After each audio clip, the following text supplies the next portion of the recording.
I want you to imagine two scenes, and I'm asking you to imagine them not because they didn't happen, but because you weren't there. So the first scene is an abortion clinic in the Washington, D.C. area.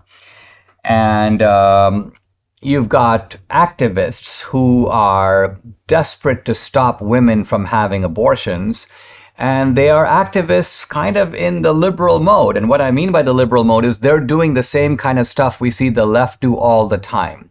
Look at the way, for example, the left will blockade the dean's office on a campus, or they will blockade traffic. Look at climate protesters who blockade traffic or disrupt events from the US Open in tennis to other events. Or they go into museums and they start defacing the glass that is covering the paintings, priceless paintings. And they do all this because they're like, this injustice cannot go on. So that's the motivation of these activists, except they happen to be pro-life activists. And I want to highlight three of them. Jonathan Darnell, 41, from Virginia. Jean Marshall, 73, from Kingston, Massachusetts. And Joan Bell, 74, of Montague, New Jersey. So that's scene number one.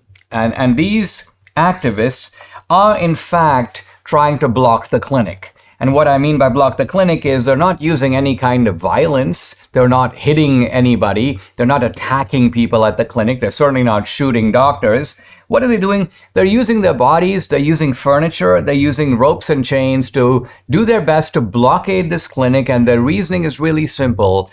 This is a kind of gas chamber. I mean, you have to look at it from their point of view. The way they see it is that people are being killed in here, and we have to do our part to stop them. Now, look, you might not agree with them, or you might think, well, listen, this is not the way.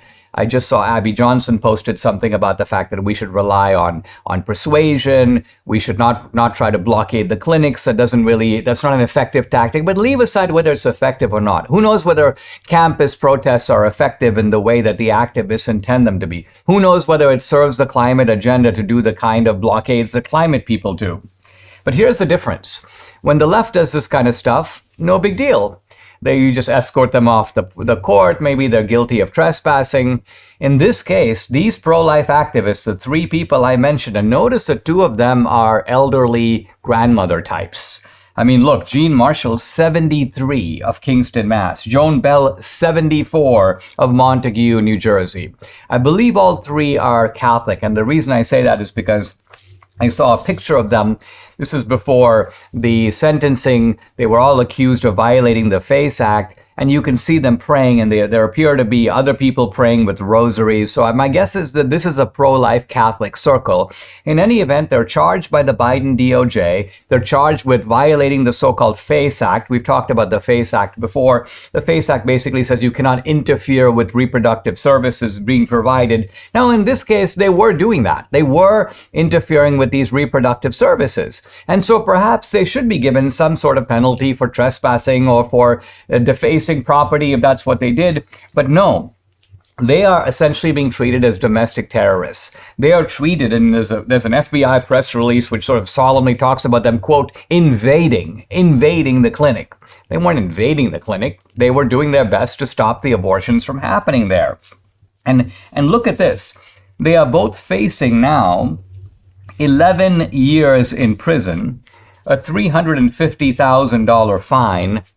I mean, what does it do to two women in their 70s to lock them up for 11 years? I mean, are they that kind of a danger to society? We have people who commit horrific crimes who don't even get half that kind of a sentence.